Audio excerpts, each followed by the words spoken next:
Assalamualaikum, hai guys, ketemu lagi sama aku Dea. Di video kali ini aku mau jelasin tentang limfosit.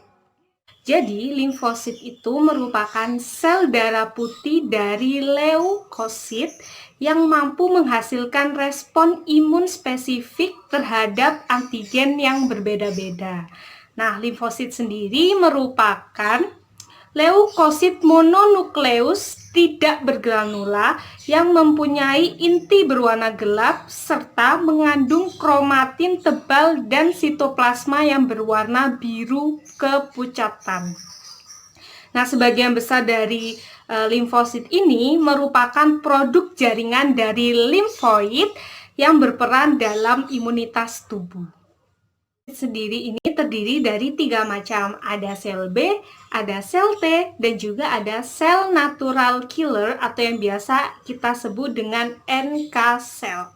Nah, yuk kita bahas satu per satu. Yang pertama adalah sel limfosit B. Gambarnya seperti ini. Sel limfosit B itu mampu berkembang di dalam sumsum tulang belakang manusia.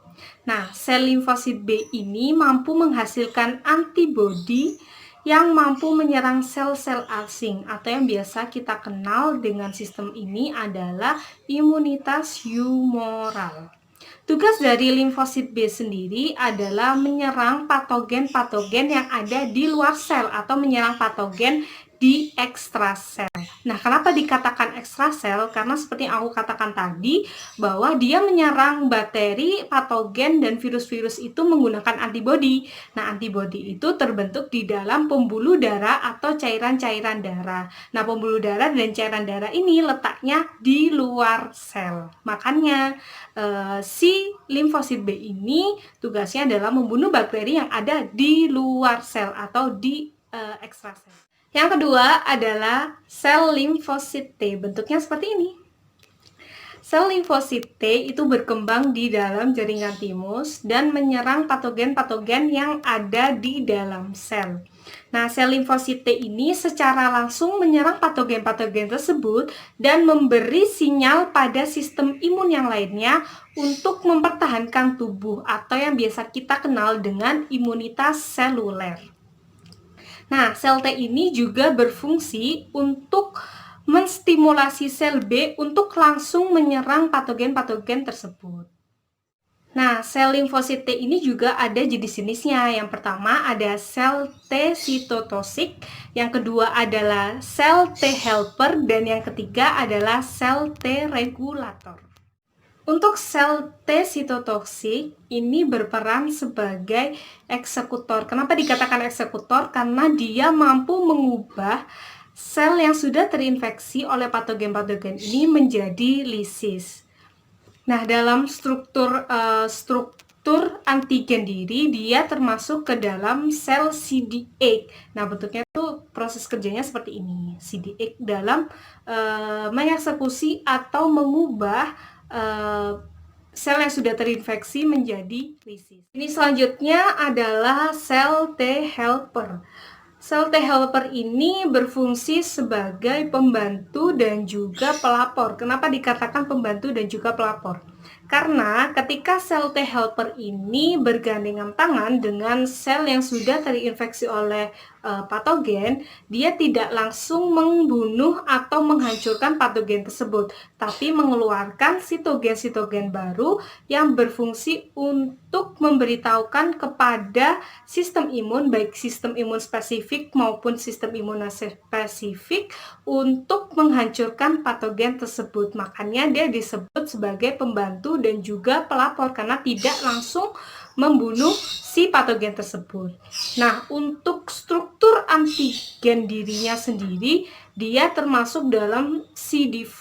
Nah, CD4 ini juga berfungsi sebagai tempat masuknya HIV. Jadi ketika virus HIV ini langsung masuk ke dalam CD4, maka sel T helper ini tidak mampu memberitahukan kepada sistem imun yang lain untuk melawan virus HIV ini.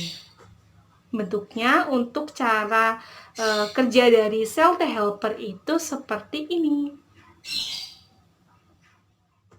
Untuk jenis yang terakhir adalah sel T regulator. Nah, fungsi dari sel T regulator ini adalah untuk mengatur banyak sedikitnya sistem imun kita. Jadi agar sistem imun kita ini itu nggak berlebihan ataupun nggak kekurangan.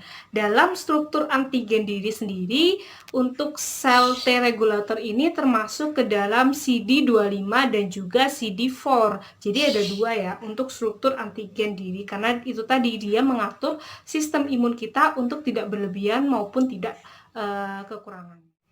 Setelah kita bahas tentang sel B dan juga sel T, selanjutnya kita akan membahas tentang jenis limfosit yang terakhir. Yang ketiga adalah sel natural killer atau yang biasa kita singkat dengan sel NK. Bentuknya seperti ini. Nah, sel NK ini mampu memproduksi senyawa kimia atau zat kimia yang berfungsi untuk melawan dan menghancurkan si zat-zat asing yang ada di dalam tubuh kita.